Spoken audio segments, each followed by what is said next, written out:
Hello दोस्तों, नमस्कार। मैं एक बार पुनः आपके सामने अपने एक नए वीडियो के साथ उपस्थित हुआ हूँ। जैसा कि मैंने आपको अपने पहले वीडियो में भी जानकारी दी थी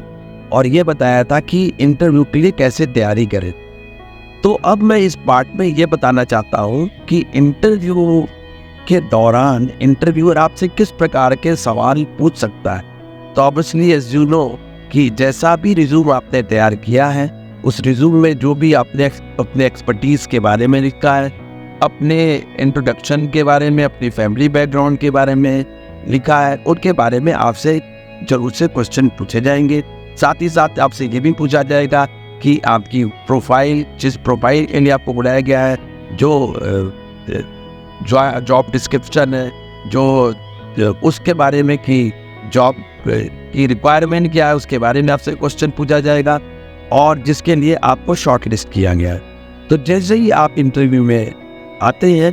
आप बैठते हैं, आपका कॉन्फिडेंस जो है देखा जाता है कि किस प्रकार से आपने जो है अपने को इंट्रोड्यूस किया, किस तरह से आपने जो है अभिवादन किया और किस प्रकार से आप बैठे। जब इंटरव्यूअर आपको बैठने के लिए कहता है तो ऑब्वियसली वो अपना आपका रिज्यूम देख चुका होता है। रिज्यूम देखने के बाद ही उसने आपको कॉल किया है। जब भी आप इंटरव्यू देने के लिए किसी कॉन्फ्रेंस रूम में, किसी रूम में जाएं और इंटरव्यूअर के सामने बैठे, तो वो आपसे जनरल इंट्रोडक्शन लेता है और आपसे ये पूछता है कि firstly tell me something about yourself, your family, your educational background etcetera etcetera. तो बड़े ही कूली कामली आपको जो है इस चीज़ को हैंडल करना है और आपको सबसे पहले अपनी फैमिली के बारे में बताना है। फैमिली के बाद आपको अपनी एजुकेशन के बारे में जानकारी देना है कि आपने किस किस तरह से, किस किस सन में आपने क्या क्या किया है, और फिर अपने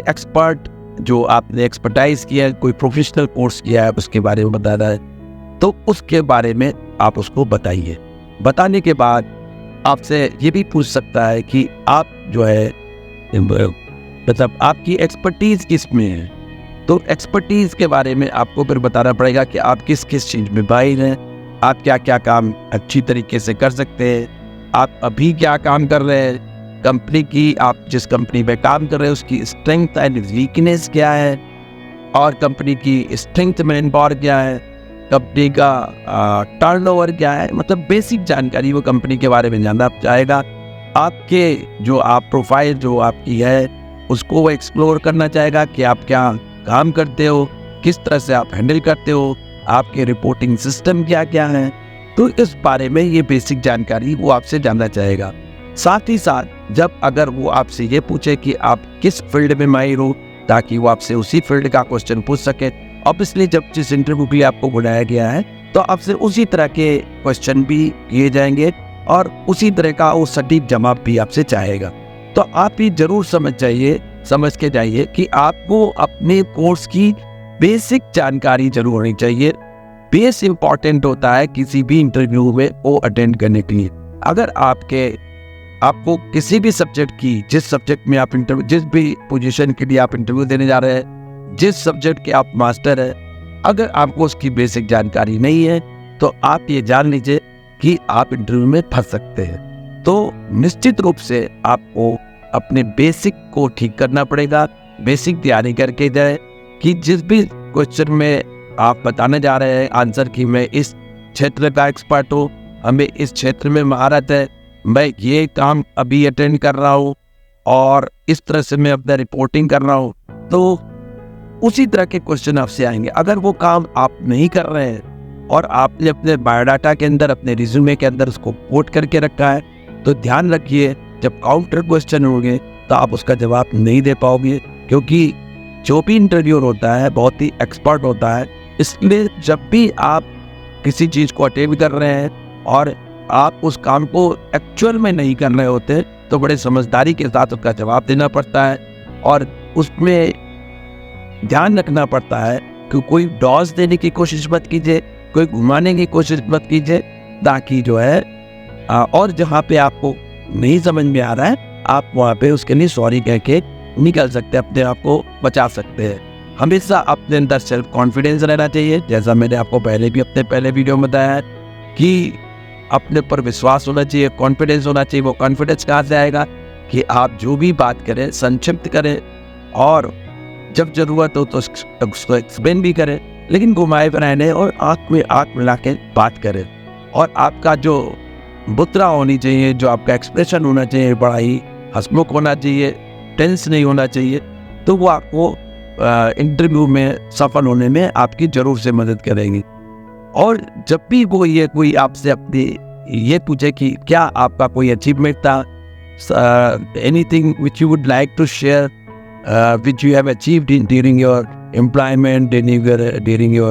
tenure, service tenure, तो आप जो भी चीज़ बताएं वो वही बताएं जो कि आपने एक्चुअल में किया हुआ है, ताकि अगर आपसे कोई काउंटर क्वेश्चन पूछा जाए तो आप उसको अच्छी तरीके से बता सकें। तो ध्यान रखें कि अगर आप इस तरह की बातें करेंगे और इंटरव्यू को समझदारी से अटेंड करेंगे, कंपनी के बारे में ध्यान रखेंगे, टाइम मैनेजमेंट पे ध्यान रखेंगे और जो है सारी अपने अनुभव को शेयर करेंगे, आत्मविश्वास रखेगा आपका, सेल्फ कॉन्फिडेंस जिसको कहेंगे, और अगर ज़रूरत पड़े तो अगर आप क्वेश्चन पूछेंगे तो निश्चित रूप से जो है एक अच्छा इंप्रेशन आपका जाएगा। और